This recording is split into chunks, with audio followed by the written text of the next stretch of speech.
العالمين وبه نستعين على أمور الدنيا والدين والصلاة والسلام على أشرف الأنبياء والمرسلين نبينا وحبيبنا وسيدنا محمد وعلى آله وأصحابه ومن تبعهم بإحسان إلى يوم الدين أما بعد اللهم آت نفوسنا تقواها وزكها أنت خير من زكاها أنت وليها ومولاها اللهم إنا نسألك علما نافعا ونعوذ بك من علم لا ينفع اللهم آمين. Bapak Ibu hadirin jamaah salat maghrib rahimani wa rahimakumullah. Alhamdulillah, senantiasa kita memuji Allah SWT atas segala limpahan nikmat karunia, sehingga pada kesempatan malam hari ini kita diberi kemudahan Allah untuk hadir kembali dalam majelis ilmu, yang semoga majelis kita diberkahi Allah dan ilmu yang akan kita pelajari menjadi ilmu yang bermanfaat, yang dapat kita amalkan sebagai bekal kelak ketika menghadap kepada Allah Jalla wa'ala. Allahumma amin. Tidak lupa salawat iring salam semoga senantiasa terlimpah tercurah kepada qudwah kita, manusia terbaik, Nabi besar Muhammad sallallahu alaihi salatu wassalam, kepada keluarga beliau, para sahabatnya dan umatnya hingga hari akhir nanti. Hadirin yang dirahmati Allah Subhanahu wa taala, kalau boleh kita bertanya, siapa di antara kita yang tidak pernah sakit? Enten sing blas ora tomriang. Kene mboten enten nggih. Sakit baik yang masih muda ataupun yang sudah sepuh. Apalagi kalau sudah sepuh. Bisa dibilang nama lah yang kayak seperti usia saya aja 81 kelahiran, itu bisa sebulan pasti ada sakitnya. 1 bulan itu pasti ada sakitnya, apalagi kalau sudah tiap pagi tiap hari motoran itu udah ada sekali itu ambruk udah pokoknya, pilek, kadang demam, kadang ya macam-macam ya, ribet pakai ini terlalu pakai ya terlalu jauh.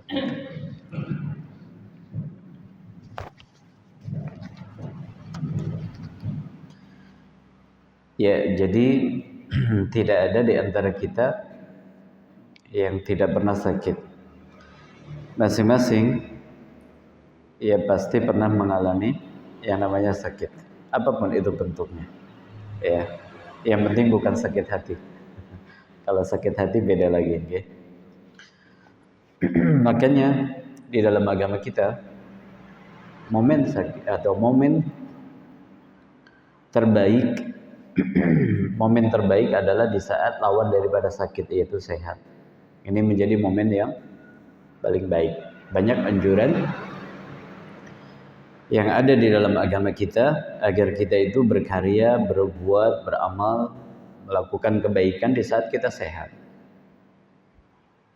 Ucapannya sahabat yang mulia Abdullah ibn Umar radhiyallahu taala anhuma, ketika beliau mengatakan khud min sihatika qabla maradik, ya, manfaatkan waktu sehat sebelum datangnya sakit. Manfaatkan waktu sehat untuk tidak menunda dalam beramal, untuk tidak menunda untuk bertobat, untuk tidak menunda untuk berinfak, bersedekah, berbuat kebaikan, ingin berbuat baik kepada tetangga atau berbakti kepada orang tua, berkunjung kepada rumah saudara.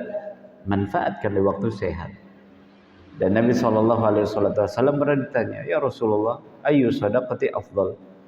Ya Rasulullah, sedekah yang terbaik itu waktunya kapan? Jadi orang ketika bersedekah, kalau bicara di waktu, momennya itu yang paling baik, yang paling besar pahalanya itu kapan? Kata beliau alaihi salatu wassalam, anta saddaqu anta sahihun takhshal faqra wa athumul hina. Kata baginda Nabi sallallahu alaihi wasallam, sedekah yang paling baik itu di saat Anda itu sehat. Ini yang pertama. Yang kedua adalah sakhihun. Di saat Anda itu sedang bakhil, kikir. Lalu yang ketiga, kenapa kok bakhil? Ada alasannya, takhsyal faqra. Karena takut jatuh miskin. Kenapa kok takut jatuh miskin? Ini dia, wa ta'amulul hina.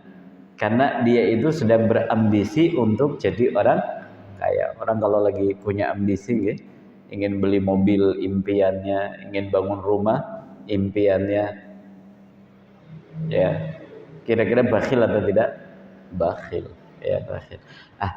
Itulah waktu terbaik yang dikatakan oleh Nabi sallallahu alaihi wasallam sebagai waktu terbaik untuk sedekah. Yang kita garis bawahi di situ adalah ketika sehat. Karena bisa jadi kata Nabi sallallahu alaihi wasallam, ya, jangan sampai menunggu sampai nyawa itu di kerongkongan. Baru ketika sudah nyawa di kerongkongan dia bilang, yang tanah di sebelah sana buat wakaf, itu uang yang ada di tabungan buat yatim piatu. Kata Nabi sallallahu nggak berguna. Karena kalau sudah nyawa di kerongkongan, mau pakai pesan ataupun tidak, tetap harta itu akan buat ahli waris. Seperti itu. Baik. Banyak ajaran yang diajarkan oleh Nabi sallallahu alaihi wasallam ketika kita itu sedang menderita musibah sakit. Di samping kita diajarkan untuk sabar, karena di balik sakit yang kita derita itu ada pahala besar kalau kita bisa menggali dan juga mendulangnya. Maka yang pertama adalah sabar. Kemudian menerima takdir, karena sakit itu menjadi sebuah ketetapan hukum Allah SWT. Gak akan mungkin bisa kita hindari. Kalau orang umpamanya dia menghindar dari sakit, menjaga pola hidup, pola makanannya, kemudian olahraga dan seterusnya, tidak merokok, kemudian tidurnya juga tidak banyak begadang, tidak mengkonsumsi alkohol, pokoknya dia sangat concern sekali dengan kesehatannya. Kalau Allah takdirkan dia sakit, bisa menghindar Ramadan? Ya bisa. Berarti poin yang kedua setelah sabar, ketika kita menderita sakit tadi, ya, setelah sabar adalah menerima takdir Allah. Menerima takdir Allah. Kemudian yang ketiga adalah mengharap pahala. Mengharap pahala. Karena di balik musibah sakit itu ada pahala besar. Ya, kata Nabi sallallahu alaihi wasallam, tidak ada satupun musibah yang menimpa seorang muslim sampai duri yang menusuk di kakinya, melainkan ada pahala di situ. Jadi kalau kita lagi sakit, hadirkan poin ini, sabar, ya, karena ini sudah takdir dari Allah, maka terimalah takdir. Ya, terimalah takdir Allah Subhanahu wa taala. Kalau saatnya Allah telah menakdirkan sembuh. Tapi kalau belum ditakdirkan, ya nggak akan mungkin sembuh. Oke. Kemudian di situ kita dianjurkan untuk mengharap pahala. Ketika kita sudah sabar, menerima takdir dari Allah, mengharap pahala, apakah kita pasrah? Tidak. Di situ ada bentuk-bentuk ikhtiar yang wajib untuk dikerjakan. Ini poin yang akan kita pelajari di pengajian malam hari ini, yaitu bila sakit menyapa. Apa sih tuntunan Nabi sallallahu alaihi wasallam di samping tadi yang sudah kita sebutkan? Ya. Maka ada bentuk ikhtiar yang wajib untuk kita kerjakan. Jadi nggak boleh pasrah. Ya, tidak boleh pasrah. Jadi maksud daripada sabar itu, ya wis lah, ngomong sane mari ya mari. Tidak. Tapi kita harus melakukan ikhtiar. Kata Nabi sallallahu alaihi wasallam, tadawwaw wa la tadawwaw biharam. Jadi kalau kalian sakit, maka berobatlah. Tapi ingat, kalau berobat jangan gunakan media yang haram. Ya, jangan gunakan cara yang haram. Jangan gunakan objek yang haram.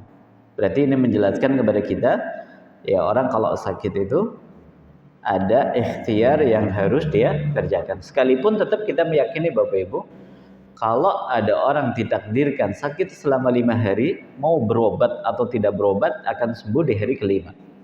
Itu yang wajib kita yakini. Namun dengan demikian bukan berarti kita pasrah, karena kita nggak tahu hari kelima sembuh atau hari keempat sembuh, hari ketiga sembuh, kita nggak tahu. Makanya seorang muslim dianjurkan, diperintahkan untuk ikhtiar.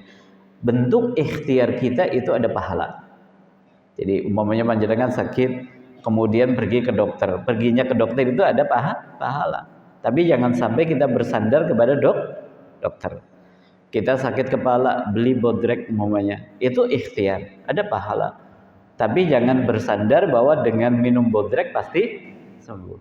Karena kita semuanya tahu ya, obat itu cocok-cocokan ya. Kadang cocok, kadang tidak. Salah satu dari bentuk ikhtiar adalah dengan berobat. Ya, adalah dengan berobat. Tadi hadisnya sudah kami sampaikan. Ya, tadawwaw wala tadawwaw biharam. Berobatlah, tapi jangan berobat dengan cara yang haram. Makanya di buku-buku fikih ya dikaji. Biasanya di pembahasan fikih jenazah, ya, fikih jenazah. Sebelum membahas tentang proses mengurus jenazah, bagaimana biasanya para ulama menyisipkan di situ nasihat bagaimana adab etika seorang muslim ketika ditimpa musibah sakit. Ya, jadi ada adabnya. Karena terkadang ada orang kalau ditimpa sakit nggak sabar dia. Ya, tidak sabar. Isinya mengeluh, protes dengan takdir Allah. Ya, kenapa aku diuji kayak gini? Ya, jadi protes, tidak menerima dengan ketetapan Allah Subhanahu wa taala. Di antara adabnya tadi berobat. Ini bentuk ikhtiar. Untuk berobat ini kita sebutkan ada 3 ya. Yang pertama dengan obat-obat medis. Diperbolehkan kita berobat dengan obat-obat medis yang memang sudah teruji secara klinis. Ya, sudah teruji secara klinis dan tidak mengandung unsur-unsur yang diharamkan, kayak umpamanya benda najis atau mengandung unsur dari organ babi, ya maka dibolehkan, silakan, selain mengandung unsur tadi. Oke. Ini dibolehkan dalam agama kita. Umpamanya kita sakit, biasa ke dokter, kita sama dokter dikasih obat, ya maka ini tidak mengapa, boleh ya. Kemudian yang kedua adalah dengan menggunakan obat-obat tradisional. Menggunakan obat-obat tradisional yang terkadang sudah diyakini secara turun-temurun. Mana demam atau pilek atau greges dikeroki mana itu kan turun-temurun ya. Tapi betul atau tidak, tapi sugestinya orang kalau sudah dikerokin apa? Mari, kalau dulu di beras kencur nggih, sama mbah-mbah kita. Itu obat-obat tradisional. Ya, obat-obat tradisional selagi tidak bertentangan dengan hukum syariat juga diperbolehkan.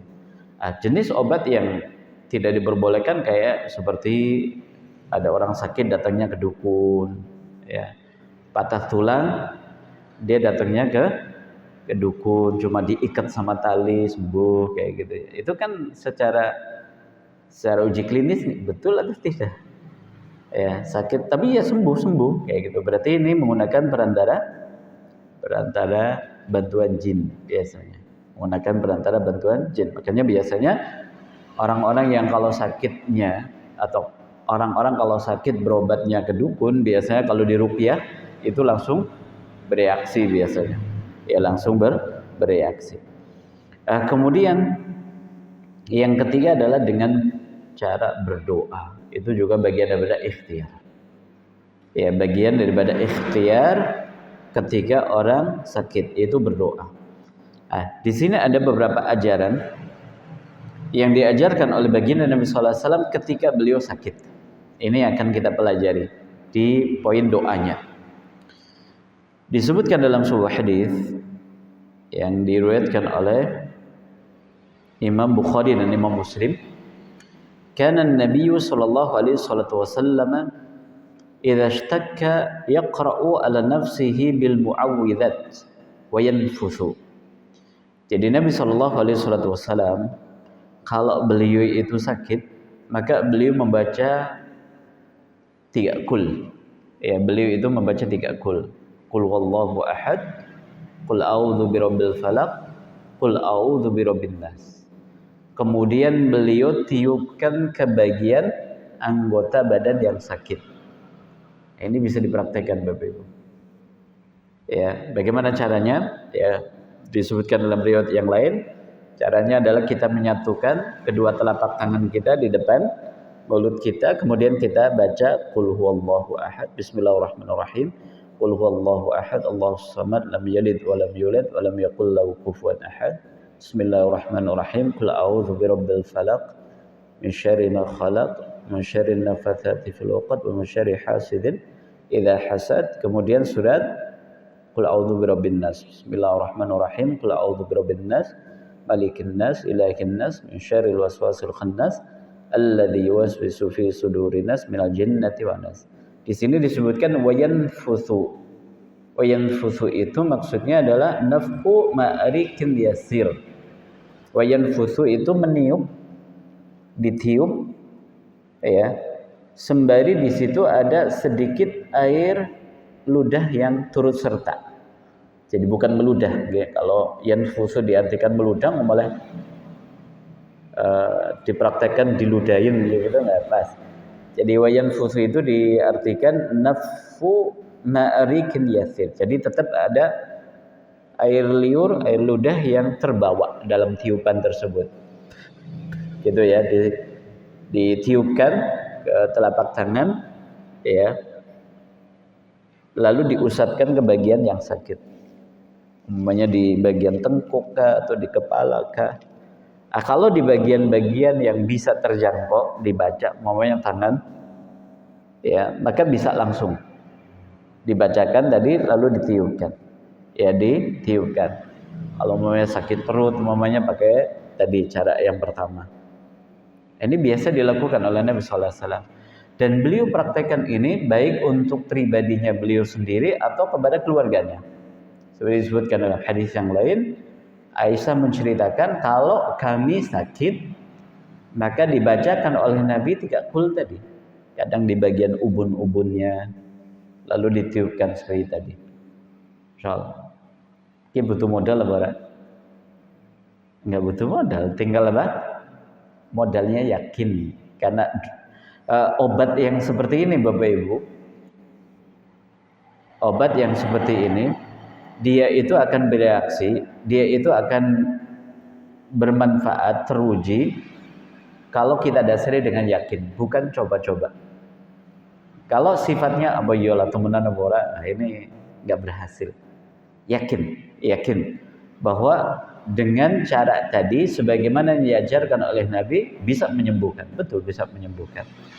Ya, kami kadang pribadi kalau anak-anak sakit biasanya demam atau biasa kalau kelelahan anak-anak habis mainan itu biasa panas badan, sudah dibacakan 3 kul ini tiupkan. Kadang ke ubun-ubunnya, kadang ke bagian yang sakit diusapkan kayak gitu. Alhamdulillah dengan izin Allah. Dengan izin Allah Subhanahu wa taala ya esuke wis berkas waras. Ya, malih nggih. Ini yang dilakukan oleh Nabi sallallahu alaihi wasallam ketika beliau sakit. Gampang nggih? Nanti bisa dipraktekkan. Modalnya adalah yakin, jangan coba-coba. Ini bukan meniru bakul obat loh ya. Ini bukan meniru bakul obat. Tapi seperti itu seperti dikatakan oleh Imam Ibnu Qayyim. Jadi beliau di dalam kitabnya Da'u Dawa, ya, beliau menjelaskan bahwa konsep atau teori pengobatan medis itu sama digunakan dalam teori pengobatan ruqyah, yaitu dibacakan seperti ini. Jadi kalau dalam teori pengobatan medis itu Nggak semua pasien itu cocok dengan satu obat. Kenapa? Karena mungkin kondisi fisiknya, kondisi tubuhnya yang memang tidak menerima ya unsur kimia yang ada dalam obat tersebut. Maka dalam doa atau dalam ruqyah seperti ini pun seperti itu. Kadang ada orang di ruqyah sekalipun oleh seorang ustadz, seorang kiai, dia nggak mempan. Kenapa? Karena kondisi hatinya menentang, dia nggak yakin, ya itu yang menyebabkan dia tidak ya sembuh dengan ruqyah. Ya, tapi kalau kondisi hatinya juga yakin dengan Allah, kemudian beriman, kemudian ikhlas terus, insya Allah ngefek langsung ngefek. Dan rata-rata ya efeknya terasa kalau obat dengan cara ruqyah seperti ini. Baik, dalam hadis yang lain, ini cara yang pertama, nggih. Bacakan 3 kul lalu ditiupkan ke bagian yang sakit. Baik kepada kondisi kita pribadi atau kepada pasien, nggih. Yang kedua, disebutkan dalam hadisnya Utsman ibn Abil As radhiyallahu taala anhu, ada seorang sahabat namanya Utsman ibn Abil As. Annahu syakka ila Nabi sallallahu alaihi wasallam waj'an yajiduhu fi jasadihi mundu aslam. Pada suatu hari beliau itu konsultasi, sahabat Utsman ini konsultasi kepada Nabi sallallahu alaihi wasallam kalau dia punya penyakit yang selalu dirasakan di bagian anggota tubuhnya semenjak beliau masuk Islam. Berarti waktunya cukup lama, ya. Beliau mengeluhkan rasa sakit yang diderita di tubuhnya. Jadi selalu sakit, dan ini sudah cukup lama. Faqala lahu Nabi sallallahu alaihi wasallam. Maka Nabi sallallahu alaihi wasallam memberikan bimbingannya kepada beliau. Bagaimana? Dha yadaka 'ala alladhi ta'allama min jasadika wa qul. Letakkan tanganmu di bagian tubuh yang sakit. Letakkan tanganmu di bagian tubuh yang sakit. Umpamanya perut, tangan, atau kaki, atau kepala, atau bagian mana yang kita rasa sakit. Okay. Kemudian bacalah doa. Bismillahi 3 kali. Bismillahi, Bismillahi, Bismillahi. Wa qul sab'a maratin. Kemudian setelah itu baca doa berikutnya sebanyak 7 kali. Berarti bismillah, bismillah, bismillah. Lalu baca doa ini sebanyak 7 kali. Apa doanya? A'udzu billahi wa qudratihi min syarri ma ajidu wa uhadhiru. Hafal modereng. Saya ulang, pendek nggih. Monggo kalau mau dihafal atau mau dicatat silakan. A'udzu billahi, monggo bisa sareng-sareng. A'udzu billahi wa qudratihi min syarri ma ajidu wa uhadhiru. Hafal kira-kira? A'udzu billahi wa qudratihi. Monggo. A'udzu billahi wa qudratihi min syarri ma ajidu wa uhadhiru. Kayaknya hafal dong nggih. A'udzu billahi wa qudratihi min syarri ma ajidu wa uhadhiru. Ini dibaca sebanyak 7 kali. Bismillah, bismillah, bismillah. Lalu membaca ini dibaca sebanyak 7 kali. A'udzubillahi wa qudratihi min syarri ma ajidu wa uhadhiru. A'udzubillahi wa qudratihi min syarri ma ajidu wa uhadhiru. A'udzubillahi wa qudratihi min syarri ma ajidu wa uhadhiru. Ini dibaca sebanyak 7 kali. Artinya apa? Bismillah dengan menyebut nama Allah. A'udzubillah, hamba meminta perlindungan kepada Allah, wa qudratihi, dan dengan kemahamampuannya, min syarri, dari keburukan, ma'ajidu yang hamba sedang rasakan, wa uhadhiru dan yang tidak hamba inginkan, yang ingin hamba hindari, ya, yang ingin hamba hindari. Itu artinya, yaitu artinya. Disebutkan ya oleh perawi yaitu sahabat Utsman, ketika beliau dapat cara pengobatan dari Nabi sallallahu alaihi wasallam tadi. Jadi kalau sakit maka tinggal dicari bagian mana yang sakit, diletakkan tangannya lalu dibacakan bismillah bismillah bismillah, a'udzubillahi wa qudratihi min syarri ma ajiru wa hadiru, dibaca sebanyak 7 kali. Kata beliau menyampaikan kepada teman-temannya, ya, semenjak itu saya selalu praktekkan kalau sakit. Bahkan saya ajarkan ini kepada keluarga saya sampai detik hari ini, kata beliau. Artinya teruji, terbukti kalau itu bisa menyembuhkan. Ya. Disebutkan dalam riwayat yang lain bahwa penyakit yang diderita oleh Utsman ini adalah penyakit yang cukup parah. Ya, cukup parah. Berarti ini menunjukkan sekalipun penyakit atau jenis penyakitnya adalah penyakit yang parah. Nah, ini mungkin bisa menjadi solusi Bapak Ibu kalau momennya ada di tengah keluarga kita, kerabat kita, atau tetangga kita yang dia sudah sakitnya menahun, sudah berobat medis ke sana kemari, dokter ini dokter itu, tapi nggak sembuh-sembuh. Coba dicobain ini, panjenengan tinggal ziarah atau menjenguknya, kemudian bacakan dengan tentunya tawakal kepada Allah, ya, dalam hati kita meminta kepada Allah agar disembuhkan penyakitnya. Ya, bacakan, okay? bacakan.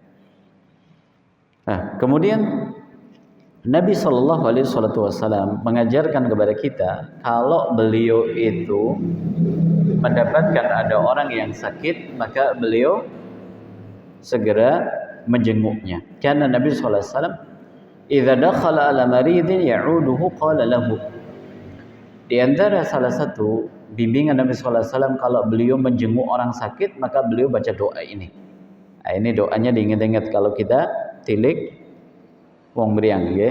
Kalau kita menjenguk orang sakit, apa doanya? La ba'sa tahurun insyaallah. Ini doa yang beliau baca ketika menjenguk orang sakit. La ba'sa tahurun, la ba'sa tahurun insyaallah. Artinya la ba'sa tahurun, bahwa sakit yang sedang engkau derita itu menjadi penggugur dosa. Jadi kita doakan, ya, beliau yang sedang sakit ini agar sakit yang sedang derita ini sebagai penggugur dosa. Insyaallah, ya, insyaallah dengan kehendak Allah Subhanahu wa taala. Baik. Ini poin 3. Poin yang keempat. Karena Nabi sallallahu alaihi wasallam yu'awwidhu ba'dha ahlihi yamsahu bi yadihi al-yumna wa yaqul. Nabi sallallahu alaihi wasallam ketika keluarganya sakit, ketika anggota keluarga beliau itu sakit, maka beliau membaca doa ini sembari mengusap dengan tangan kanannya. Jadi diusap, ya, bagian anggota badan yang sakit atau di bagian tubuhnya yang sakit dengan tangan kanannya, kemudian beliau membaca Allahumma rabban nas adhibil ba'sa ashfihi wa anta syafi la shifaa'a illa shifaa'uk shifaa'an la yughadiru saqama. Ini ada beberapa redaksi, ya. Kalau yang di buku saya ini redaksinya Imam Bukhari dan Imam Muslim. Diriwayatkan oleh Imam Bukhari dan Muslim.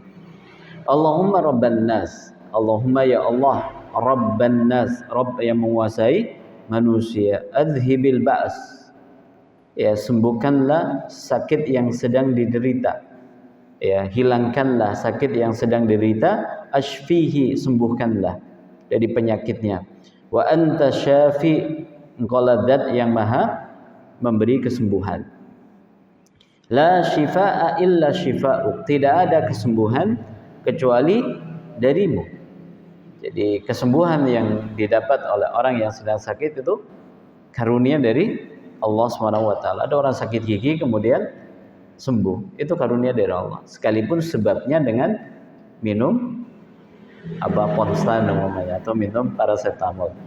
La shifaa illa shifa'u. Shifaan la yughadiru saqama. Rasa sembuh yang tidak lagi menyisakan rasa sakit. La yughadiru saqama. Jadi sembuhnya sembuh total, tidak menyisakan efek samping yang lain. Ini luar biasa ya. Ini cara pengobatannya luar biasa. Kadang kalau kita minum obat, ya penyakitnya sembuh, tapi efek sampingnya ada. Tapi ini dalam doa Bapak Ibu disertakan di situ syifaan la yughadiru saqama.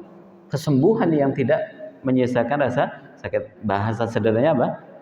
Sembuh total tanpa ada efek samping. Masya Allah. Hafal nomor dereng. Ini perlu dihafal nih doa ini. Kami biasanya kalau sakit baca doa ini. Dibacakan ke pribadi kayak gitu. Kalau anak-anak sakit biasanya saya bacakan ini juga. Ya. Kalau anak-anak sakit biasanya saya bacakan doa ini juga. Allahumma rabban nas. Ada redaksi mudhibal ba'sa. Kalau di redaksi ini adalah adhibil ba'sa. Ishfihi anta syafi' la shifaa'a illa shifa'u. Shifa'an la yughadiru saqama. Masih ada lagi Bapak. Kita lanjut yang keberapa berarti? Kelima. Poin kelima. Ata Jibrilun Nabi sallallahu alaihi wasallam faqala. Pada suatu hari malaikat Jibril datang kepada Nabi sallallahu alaihi wasallam kemudian bertanya, "Ya Muhammad, ashtakaita?" Wahai Muhammad, kamu lagi sakit? Kayak gitu ya kalau bahasa terjemahan bebasnya. Kamu ini lagi sakit? Qala na'am. Iya, saya lagi sakit, kata Nabi sallallahu alaihi wasallam. Qala. Maka malaikat Jibril mendoakan. Apa doanya? Bismillahi arqika. Bismillahi arqika min kulli syai'in yu'dhika min syarri kulli nafsin aw 'ainin hasidin. Allahumma yashfika bismillahi arqika. Sakit.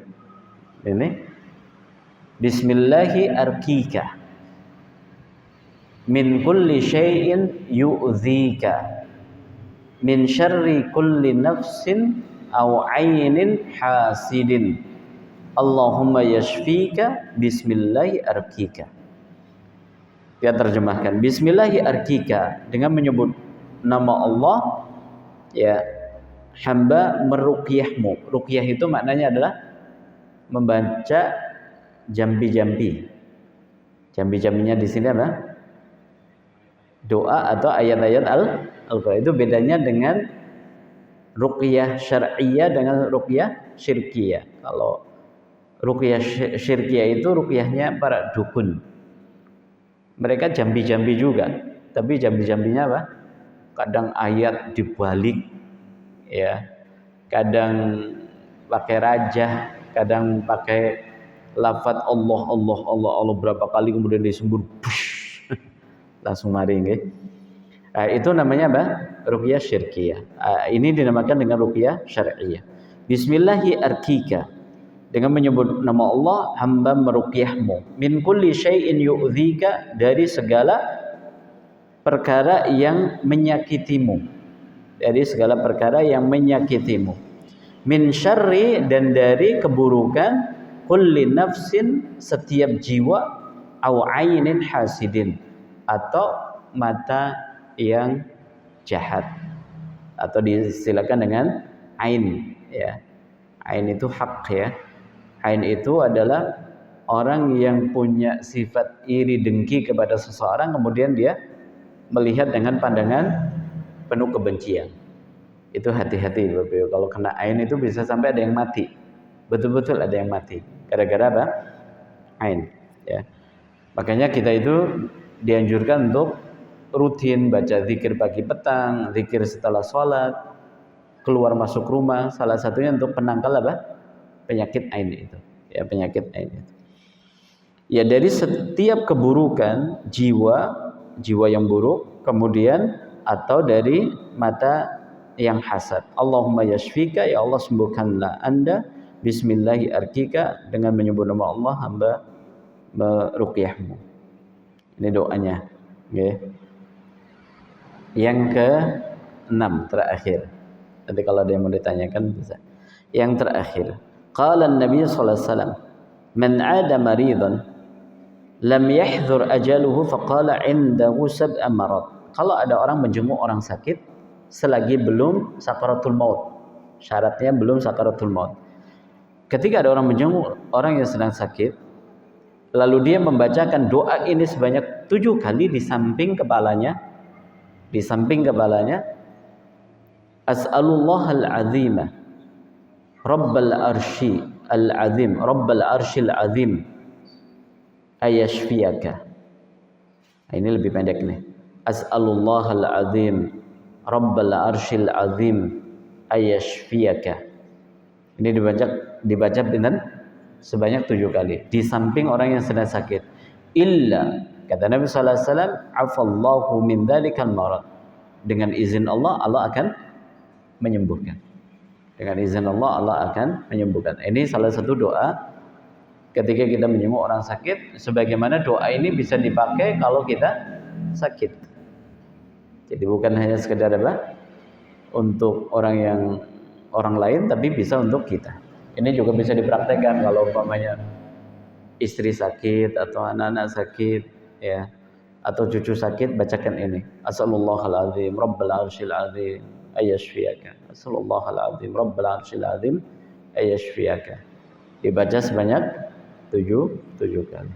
Ya. Ini beberapa metode pengobatan yang dilakukan oleh Nabi sallallahu alaihi wasallam dengan cara doa. Ya, ada beberapa redaksi. Yang paling mudah mungkin apa? Membaca 3 kul.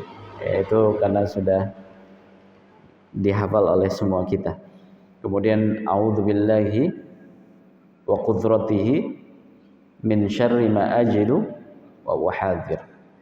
Atau membaca doa Allahumma rabban nas adhibil ba'sa ashfihi anta wa anta syafi, ishfihi wa anta syafi, la shifaa'a illa shifaa'uk, shifaa'an la yughadiru saqama. Atau membaca doa bismillahi arkika min kulli syai'in yu'dhika min syarri kulli nafsin aw 'ainin hasidin, Allahumma yashfika, bismillahi arkika. Atau tadi terakhir as'alullahal azim Rabbal arshil azim ayashfiyaka. Nggih.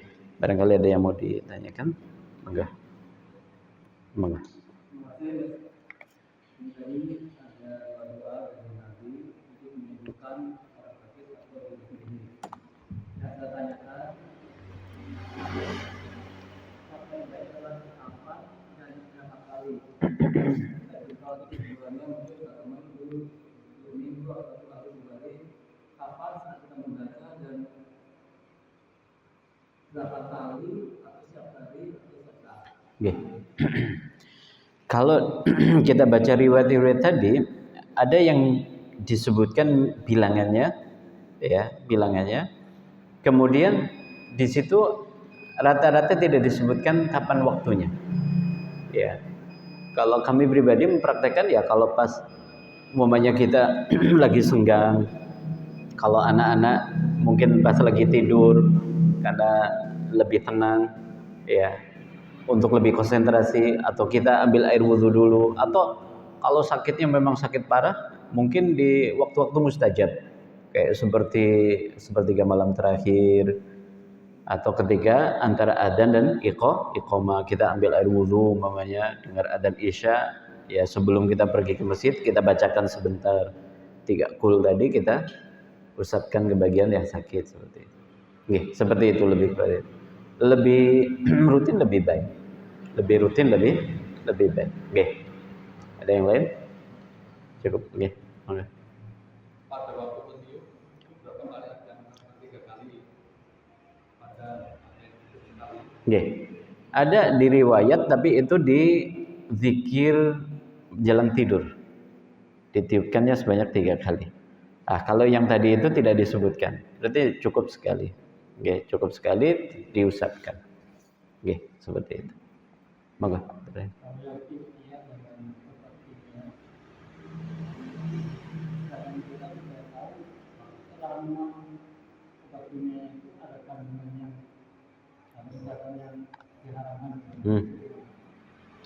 Kalau kita itu sebagai orang awam nggak paham kalau di situ ada unsur babinya atau najisnya, ya secara hukum asal ya halal. Secara hukum asalnya halal. Kecuali kalau memang sudah beredar dan viral kalau di kandungan obat tertentu itu ada mengandung babi atau najis, itu baru kita nggak boleh. Tapi secara hukum ininya halal. Ya karena diproduksi di negeri muslim oleh kaum muslimin. Ya, beda lagi kalau kita tinggal di negeri kafir, ya non muslim yang notabene mereka itu nggak tahu halal haram, ya kita harus lebih selektif. Kalau tinggal di negeri non muslim. Tapi kalau tinggal di negeri muslim seperti ini, di kita ya hukum asalnya halal. Sampai betul-betul kita dapat informasi valid pasti kalau di obat itu terkandung babi kayak gitu. Nah, wallahualam cukup nih. Terima kasih atas segala perhatian, mohon maaf segala kekurangannya. Mudah-mudahan tadi bisa dihafal salah satu atau lebih. Nanti bisa disimak juga mungkin di rekamannya. Di Google juga banyak, ya, tinggal cari saja, ketik kayak gitu, doa ketika sakit kayak gitu. Insya Allah banyak doa-doa yang dianjurkan. Oke, terima kasih. Kita tutup. Subhanakallahumma bihamdika asyhadu an la ilaha illa anta astaghfiruka wa atubu ilaik. Billahi taufiq wal hidayah. Assalamualaikum warahmatullahi wabarakatuh.